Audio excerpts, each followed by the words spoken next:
Assalamualaikum warahmatullahi wabarakatuh. Alhamdulillah, salatan wassalamu ala rasulillah ma'abu.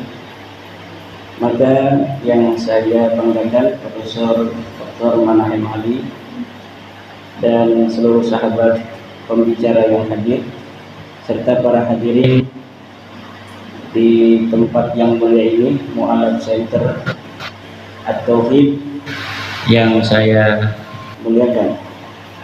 Saya akan berbicara tentang nasab alawi yang saya telah simpulkan sebagai nasab yang mardudun batilun ghairu sahihin munqati'un. Nasab yang batal, nasab yang tidak sahih, nasab yang munqati'. Berlandaskan apa saya menyatakan bahwa nasab alawi adalah nasab yang batil, nasab yang mardud, nasab yang tidak sahih, nasab yang munqati'. Paling tidak tadi saya telah coret-coret ada 15 poin yang akan saya sampaikan terkait dengan batalnya nasab alawi pada kesempatan yang berbahagia ini. Pertama, nasab alawi terputus karena Ubaidillah tidak terbukti sebagai anak Ahmad berdasar kitab-kitab yang sezaman. Tidak ada kitab-kitab yang sezaman yang menyatakan bahwa Ubaidillah ini adalah sebagai anak daripada Ahmad bin Isa. Ahmad bin Isa wafat pada 345 Hijriah. Kitab-kitab nasab yang banyak ditulis ketika itu abad ke-4, ke-5, ke-6, ke-7, ke-8 dan ke-9 tidak mencatat nama Ubaidillah merupakan anak daripada Ahmad. Ahmad bin Isa tidak terbukti hijrah ke Yaman berdasarkan kitab-kitab abad ke-5 sampai abad ke-9. Di dalam kitab-kitab nasab yang telah ada mulai abad ke-5 juga kitab-kitab tarikh, kitab-kitab sejarah yang ada dari mulai abad ke-5 sampai abad ke-9 tidaklah menceritakan, tidaklah mereportase adanya hijrahnya Ubaidillah atau ayahnya Ahmad bin Isa ke Yaman. Bagaimana orang yang tidak hijrah ke Yaman kemudian bisa mempunyai keturunan di Yaman? Yang ketiga, nasab alawi terputus karena Ubaidillah tidak terbukti sebagai anak Ahmad berdasar kitab-kitab sejaman. Oh, ini udah salah ketik ini. Makam Ahmad bin Isa yang ada di Hadramaut baru ditemukan di abad ke-9. Jadi makam Ahmad bin Isa yang hari ini sangat populer berada di Hadramaut Yaman, itu di dalam kitab tarikh saya temukan bahwa makam itu ditemukan pada abad ke-9 Hijriah. Artinya ketika wafat 345 Hijriah sampai abad ke-9 Hijriah itu telah berjalan 550 tahun. Makam itu dulunya tidak pernah dikenal orang. Ketika nasab alawi dikonstruksikan pada abad ke-9, bersamaan dengan itu pula lah makam-makam yang berkait dengan nasab itu kemudian perlu untuk dibangun untuk menjadi kekuatan klaim bahwa klaimnya nasab itu ada nama-nama tertentu sampai tersambungnya nasab mereka dengan Ahmad bin Isa. Maka kekosongan nama-nama yang juga di dalamnya ada kekosongan makam-makam ini perlulah dibangun makam-makamnya itu sebagai bukti saksi buat masa-masa yang akan datang. Makam-makam palsu yang hari ini dibangun oleh seseorang yang diurut sebagai leluhur-leluhurnya adalah merupakan kejadian ulang daripada kejadian-kejadian masa lalu dan leluhur dia yang juga sama melakukan hal yang serupa, yaitu membangun makam baru yang sebelumnya tidak ada untuk diyakini oleh orang lain bahwa itu adalah makam leluhurnya.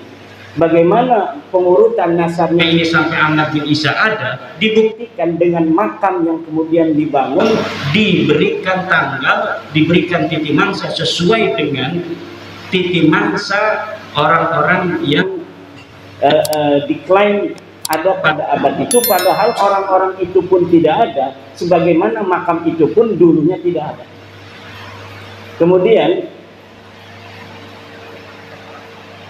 batu nisan Muhammad Shahid Mirbad yang ada di Mirbad telah terbukti dibuat pada abad ke-9 atau 10 Hijriah.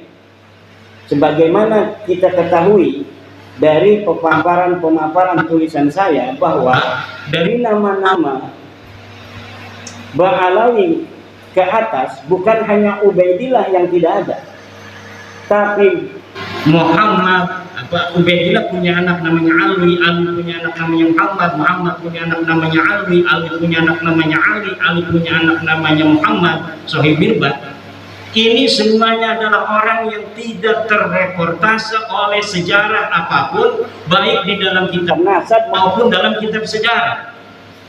Bagaimana orang yang tidak dicatat dalam kitab nasab, kemudian pada abad 9 dibangun namanya, dicantumkan dalam kitab nasab yang hanya ditulis oleh keluarga mereka, dan kemudian dibangun kesejarahannya pada kitab-kitab sejarah yang juga ditulis oleh mereka. Ada kitab-kitab yang hari ini cetakannya ada, ditulis oleh orang lain, tapi apabila diteliti, lihat pentahkiknya, itu pentahkiknya adalah kalangan mereka. Dan saya meyakini setiap kitab sejarah yang ditahkik oleh kalangan Ba'alawi, maka pentahkikannya itu tidak jujur, dan di dalamnya pasti ada interpolasi nama-nama sesuai dengan nama-nama leluhur yang mereka catat. Kenapa? Karena nama leluhur mereka tidak tercatat dalam kitab sejarah, maka mereka merasa perlu untuk mencari manuskrip kuno, kemudian manuskrip kuno ini ditahkik olehnya, kemudian disisipi nama-nama dari keluarga mereka, dan ini dapat dipertanggungjawabkan. Karena saya telah meneliti beberapa pentahkikan dari kalangan mereka tentang kitab-kitab tarikh Hadramaut, tarikh San'a dan yang mengitarinya. Di dalamnya ada interpolasi, yaitu penyisipan tokoh yang tidak ada dalam manuskrip aslinya, kemudian disisipkan seakan tokoh-tokoh ini adalah merupakan tokoh yang historis. Kemudian Muhammad bin Ali diberi gelar Shahid Mirbad pada abad 9 tidak terbukti sebagai bergelar Shahid Mirbad. Menurut Ibnul Athir abad ke-7, yang bergelar Shahid Mirbad adalah Muhammad Al-Manjawi, raja di Mirbad. Ada seorang raja yang dicatat oleh Ibnul Athir, sejarawan masa itu, yang bernama Muhammad Al-Manjawi. Muhammad Al-Manjawi ini diberi gelar oleh Ibnu Khaldun, oleh Ibnul Athir sebagai Shahid Mirbad. Itu pada abad ke-7. Kemudian Ali As-Sakran pada abad ke-9 menulis sejarah leluhurnya, kalangan Ba'alawi ini, menyematkan nama untuk salah satu nama yang dibarukan itu, yaitu Muhammad bin Ali, disebagaikan atau dialiaskan sebagai Muhammad Shahid Mirbad. Tadinya tidak ada gelar Muhammad Shahid Mirbad untuk leluhur mereka, tetapi karena ada pencatatan dari mereka bahwa Muhammad bin Ali ini pernah ke Mirbad, maka diberi gelarlah leluhurnya ini yang bernama Muhammad bin Ali dengan Muhammad Shahid Mirbad. Saya telah membaca kitab-kitab yang berkaitan dengan sejarah Mirbad dan sejarah Hifar, serta ulama-ulama yang hidup pada sejaman dengan Muhammad bin Ali dalam tanda kutip Shahid Mirbad ini, sama sekali tidak ada yang mencatat di samping kanan dan kirinya seorang ulama bernama Muhammad bin Ali yang digelari kemudian pada abad 9 dengan Shahid Mirbad dari kalangan Ba'alawi. Orang ini bukan hanya tidak bergelar Shahid Mirbad, tetapi juga kehistorisannya sangat dipertanyakan. Bahkan saya berani mengatakan itu adalah fiktif. Orang ini fiktif, tidak ada di Difar, tidak ada di Hadramaut, bahkan mungkin tidak ada di dunia acak. Seorang yang bernama Muhammad bin Ali Lalu bagaimana mereka punya leluhur? Ya jelas mereka punya leluhur. Lalu leluhurnya siapa? Ya saya tidak tahu. Apakah namanya Muhammad bin Ali? Ya bisa jadi. Tapi yang jelas bukan Muhammad bin Ali yang hari ini kita kenal kesejarahannya sedemikian itu. Lalu bagaimana kok bisa begitu banyak kitab-kitab yang mencatat kesejarahannya hari ini? Bisa ratusan kitab tentang Sohib Mirbat. Bahkan orang Mirbat sendiri hari ini, sejarawan Mirbat, lihat apabila mereka menceritakan tentang Sohib Mirbat, mereka belum sadar kalau mereka mencatat nama seorang yang tidak ada pada zamannya.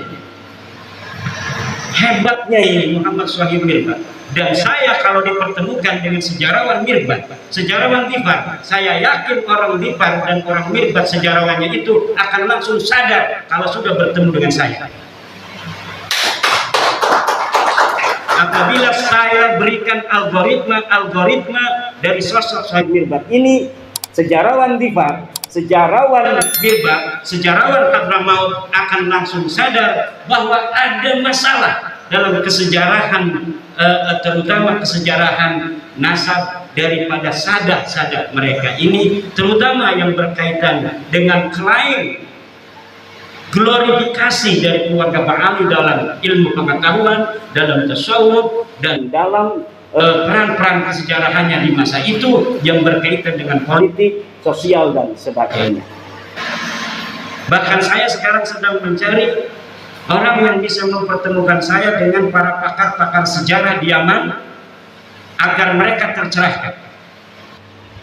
Yang saya ingin ketemukan adalah para pakar-pakar sejarawan yang tidak ada kaitan dengan Ba'alawi, yang insya Allah apabila dia itu bisa bertemu, maka itu akan langsung gampang sadar daripada orang-orang yang mempunyai subjektivitas dengan kalangan Ba'alawi. Dan saya meyakini itu. Apabila algoritma ini sedikit dibuka, sadar mereka dengan itu, maka sejarah Yaman hari ini yang terbentuk begitu kokoh akan rungkat. Bukan hanya sejarah nasab Ba'alawi, tapi sejarah Yaman, sejarah Mirbat yang hari ini ada, rungkat semua.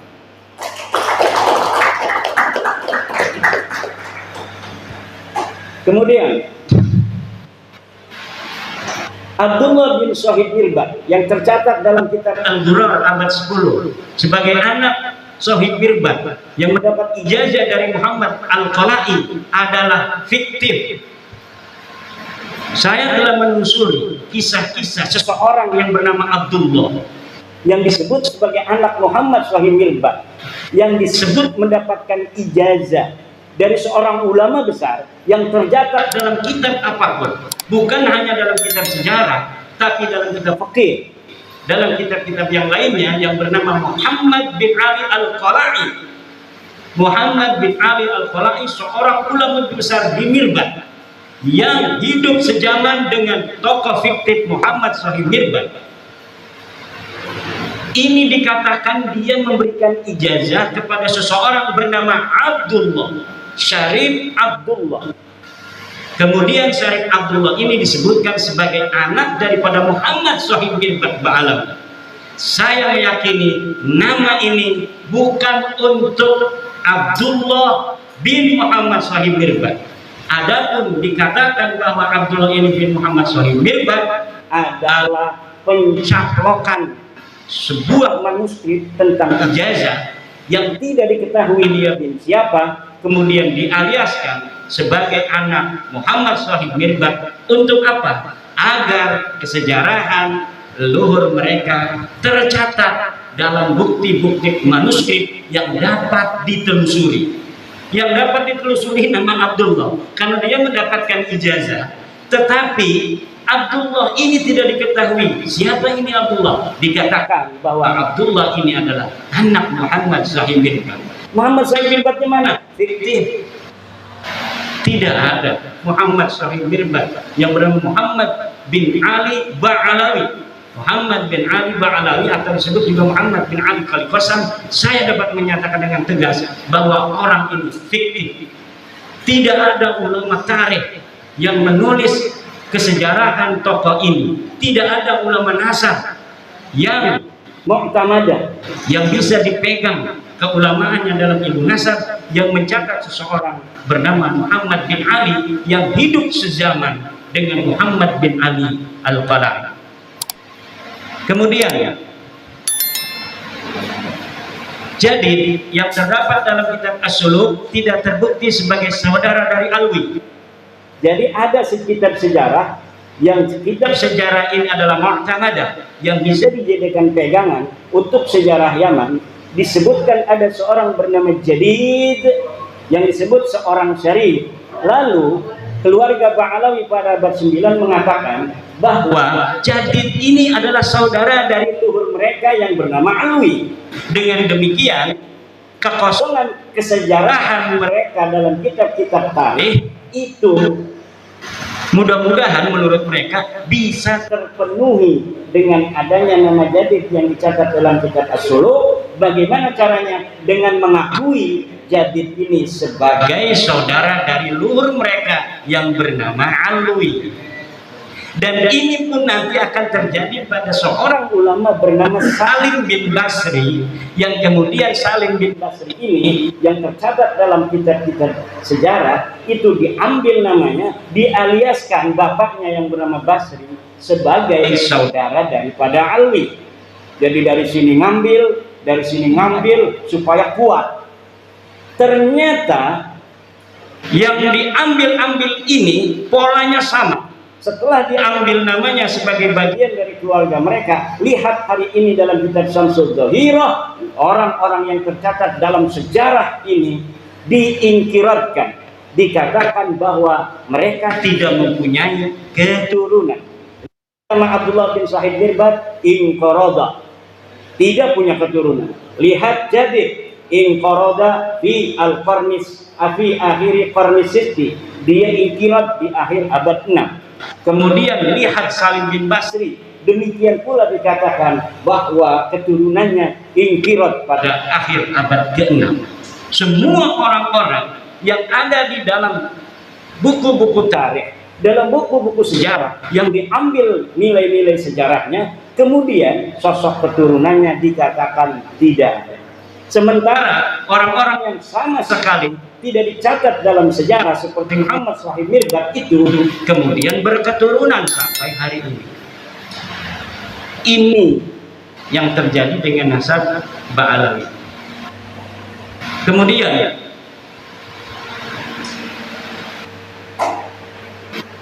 kitab Tarikh Sambal, ada sebuah kitab namanya kitab Tarikh Sambal pada abad ke-10. Ini mencatat nama Faqih Muqaddam.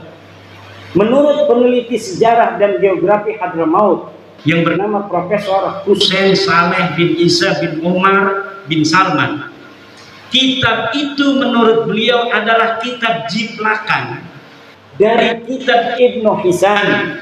Nah, kitab yang ada di abad-abad sebelumnya diambil kemudian dijiplak, tidak di atas namakan Ibnu Hisan, tapi di atas namakan orang yang berada di abad 10 yang bernama Syekh Sambal Ba'alawi, tetapi kemudian isinya ditambah. Jadi ini ada pola baru. Kalau pola-pola yang dulu saya temukan, manuskrip dicari, kemudian manuskripnya ditulis, setelah manuskripnya restorasi, kemudian disisipkan nama-nama yang tidak ada di dalam manuskrip asli untuk dicetak, sehingga nama yang tidak ada ini menjadi ada dan kemudian dianggap sebagai apa yang ada dalam manuskrip aslinya. Nah, tetapi yang baru ini di kitab Tarikh Sambal, manuskrip Ibnu Hisan, Tarikh Ibnu Hisan ditemukan, tapi tidak ditahqiq, malah kemudian diambil beberapa lembar, kemudian disusun sedemikian rupa seakan-akan ini adalah karyanya, dimasukkan nama-nama Ba'alawi, kemudian diberikan nama atau pengarang Syekh Sambal. Jangankan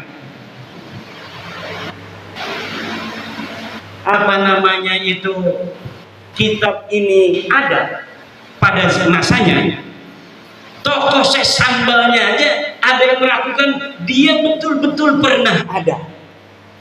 Jadi yang disebut Syekh Sambal dari keturunan Ahmad bin Isa ini, para tokoh sejarawan di Yaman itu ada yang tidak percaya kalau Syekh Sambal ini pernah ada pada abad 10. Lalu dari mana pentahqiq Abdullah Muhammad Al-Habsyi bisa menyatakan itu? Wallahu a'lam bishawab. Yang bertanggung jawab adalah Abdullah Muhammad Al-Habsyi. Dia menyatakan dia menemukan manuskrip atas nama Syekh Sambal. Kemudian dia mencetaknya. Ternyata setelah diteliti oleh pakar sejarah, ini kitab bukan milik Syekh Sambal, tapi sebagian diambil dari kitab Ibnu Hisan, kemudian ditaruhin nama Syekh Sambal yang disebutkan sebagai keturunan dari Ba'alawi. Jadi ini sangat luar biasa sekali. Polanya pola beda lagi, pola baru, modus baru. Kemudian kitab Al-Baha fi Tarikh Hadramaut karya Abdurrahman bin Ali bin Hisan abad ke-9. Nah ini yang diciplak ini kitab ini. Kitab yang tadi saya sebutkan Tarikh Syekh Sambal itu adalah ciplakan dari Ibnu Hisan. Ibnu Hisan ini menulis sebuah kitab namanya Al-Baha fi Tarikh Hadramaut. Pengarangnya namanya Abdurrahman bin Ali bin Hisan, wafat 818 Hijriah. Kitab ini pun ditahqiq oleh orang yang sama, yaitu Abdullah Muhammad Al-Habsyi, dan di dalamnya disisipkan nama-nama Ba'alawi. Kalau tidak percaya, silahkan. Siapa yang mau mencari manuskrip aslinya daripada Al-Baha fi Tarikh Hadramaut itu, yang di dalamnya, di dalam versi cetak hari ini kita dapatkan nama-nama Ba'alawi. Saya berani bertaruh bahwa di dalam manuskrip aslinya tidak ada nama-nama Ba'alawi yang tercatat. Jadi tidak perlu sibuk-sibuk saya untuk mencari manuskrip, karena saya telah meyakini. Bagaimana meyakininya? Oh, itu hanya husnudon atau suudon, karena polanya sudah ketahuan. Kalau 1, 3, 5, selanjutnya itu adalah 7 dan 9. Kalau kita katakan 1, 3, 5, selanjutnya itu adalah 7, 9, dan 11. Kalau kita katakan 2, 4, 6, maka selanjutnya adalah 8, 10, 12. Tidak perlu kita menghitung-hitung dengan kalkulator. Kita akan tahu bahwa setelah 1, 3, 5 adalah 7 dan 9. Kita punya ilmu, punya otak yang diberikan Allah, ngapain kita susah-susah? Kalau pola algoritma itu sudah kita tebak. Kalau tidak percaya, silahkan buktikan. Jangan kita disuruh cari manuskrip. Yang tidak percaya bahwa yang saya katakan dia bohong, harus nyari manuskripnya. Gus Rumel, kenapa Kiai Imam nggak cari manuskrip Alwi bin Thohir gitu? Saya punya kitabnya Al-Majdi, bahwa di dalam Al-Majdi itu bukan bin Al-Hasan, tapi Minal Hasan. Lalu Alwi bin Thohir abad 14 dia palsukan, minnya itu dirubah menjadi bin, akhirnya salah, beda pengertiannya. Kata Gus Rumel, Alwi bin Thohir berdasarkan manuskrip yang dia lihat. Mana manuskripnya? Dia tidak bilang dari manuskrip mana. Sementara Al-Majdi ketika mengatakan itu adalah Minal Hasan, itu berdasarkan manuskrip, dan manuskripnya disebutkan dalam mukaddimah. Ini manuskrip ditemukan di Anu, dipegang Anu, ditulis tanggal sekian, tahun sekian. Uqudul Almas itu ditulis abad ke-14 tanpa manuskrip. Katanya mengaku melihat manuskrip, tanpa menyebutkan manuskripnya ada di mana, ditulis oleh siapa dan tahun berapa. Sementara Uqudul Almas ini, Al-Majdi, ketika salinannya itu dicetak menjadi sebuah kitab, menyebutkan bahwa salinannya ditulis pada abad ke-12. Salinannya sekarang ada di perpustakaan Anu, ditulis oleh Mang Anu. Lalu sesuatu yang berdasarkan alamat yang jelas melawan sesuatu di abad 14 yang tidak punya alamat sama sekali, mana yang menang dan mana yang harus bertanggung jawab? Ini yang terjadi. Kemudian kitab Al-Imam Al-Muhajir, ada sebuah kitab namanya Al-Imam Al-Muhajir, ditulis oleh Muhammad Yashihab, ini ada di Indonesia, dan Abdullah bin Noh, ini seorang ulama di Bogor, ditulis tanpa referensi sejarah.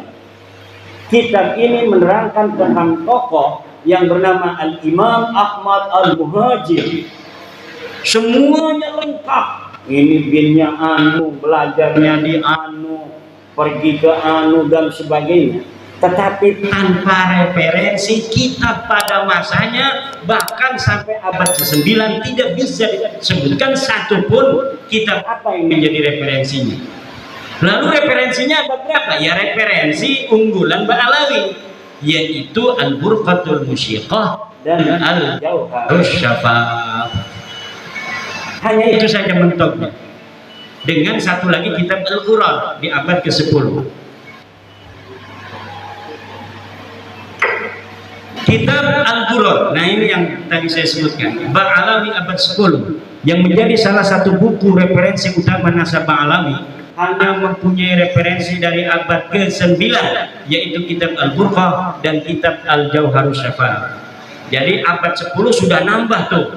Tadinya abad 9 hanya ada Al-Burqah dan Al-Jauharus Syafaf. Abad 10 nambah satu namanya Al-Quran. Nanti ada lagi kitab karangan Abu Bakar Al-Idrus, ada 4. Nanti tunggu lagi. Nanti abad 11 makin banyak. Abad 12 makin banyak. Sehari ini ratusan kitab menyatakan nasab Ba'alawi dan sejarahnya. Tetapi semuanya akan mentok dan habis pada abad ke-9. Referensinya tidak akan bisa ngancong ke abad ke-8, abad ke-7, abad ke-6, abad ke-5, dan abad ke-4. Karena memang semuanya is nothing. Orang ini tidak pernah ada.